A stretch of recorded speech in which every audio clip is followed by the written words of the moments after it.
Хүн болгон таалагдах гэж хичээх юм бол нэг том сул талтай.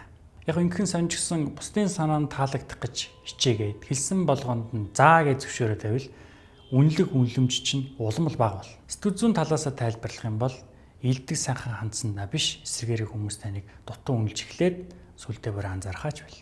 Тэглээгээд хүмүүс муу гэсэн үг биш л дээ. Бид нэр ерөөсөө энийг анзаардаг. Яагаад анзаарахгүй байгаа юм бэ гэхлээр нэг юм гурван зүйлтэй холбогдож идэг. Эхнийх нь болохоор ховрын үнэлгээ гэж нэг зүйл байгаа. Сэтгэл зүйн нэг юм зарчим байдаг гэхүү дээ. Наадах чинь хайчдیں۔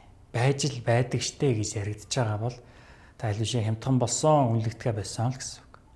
Харин тийм одоо ховор олдцмуутай өндөр үнэтэй зүйлсийг хүмүүс үнцэнтэй гэж хүлээж аваад байдаг шүү дээ.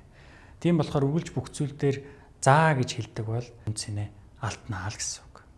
Хоёрдугаарт бусдад үргэлж нэг юм таалагддаг хүн байдаг шүү дээ.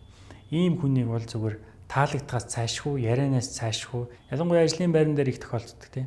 Шинэ зүйлийг санаачилдаг, бүтээл сэтгэлгээтэй хүмүүсийг мундаг шүү, ажлын төлөө шүү, сэтгэлээсээ шүү гэж хараад байдаг. Гуравдугаарт үргэлж бусдын талаар байх гэж хичээдэг хүн өөртөө итгэлгүй болоод магтаал сайшаалыг хүсэж байгаа юм шиг сэтгэлдлийг ойр орчмынхаа хүмүүст төрүүлээд идэг. Тэгэхээр энэ бүгдийг яг дүгнээд бацхад бусад хүнд хүндэтгэлтэй хандахын хажуугаар өөрийнхөө байр сууриа хамгаалаад үзэл бодол хэрэгцээг илэрхийлээ сурчих юм бол танд л ашигтай.